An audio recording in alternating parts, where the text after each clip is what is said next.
Target ng pamahalaan na kunin ang P-pop girl group na BINI bilang tourism ambassador ng Pilipinas. Ayon ang chikang ito kay Tourism Secretary Dita Angara Matei sa panayam sa mga reporter, sinabi ni Angara Matei na nakikipag-ugnayan ang Department of Tourism sa grupo na gumawa ng kasaysayan bilang kauna-unang all-Filipino act na nag-perform sa Coachella. We're going to talk to them, di pa sila sumasagot because they are traveling, ani Angara Matei. But we are so proud that they unfurled the flag at Coachella, dagdag pa niya.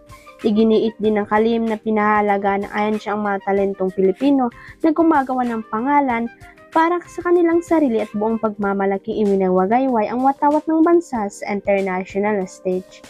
Nauna nang kinilala ng Senado at Kamara de Representantes ang makasaysayang performance ng BINI noong Abril. Bantay sarado ngayon ng ilang netizen ang bawat galaw ni Daniel Padilla sa Instagram. Ito ay matapos mapansin ng mga musang ang paglalike umano nito sa post ng ilang foreign celebrity girls. Umikot online ang mga screenshot ng mga like post ng aktor at agad itong ginawa ng intriga sa X at iba pang social media platforms. May ilang basher pa na question ng aktor dahil umano may girlfriend na ito, pero napapansin pa rin ang mga sexy photos ng ibang babae online. May ilang basher pa na ukonestyon ng aktor dahil umano'y may girlfriend na ito, pero napapansin pa rin ang mga sexy photos na ibang babae online.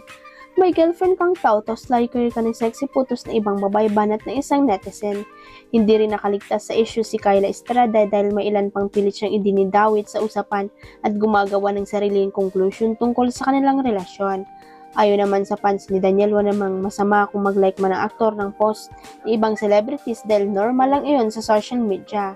Dinipinsan din nilang aktor laban sa mga basher na umano'y naghahanap lang ng issue at gustong-gusto manggulo sa online. Huwag kalimutang i-click ang subscribe button at i-ring ang notification bell para sa latest at legit chika updates.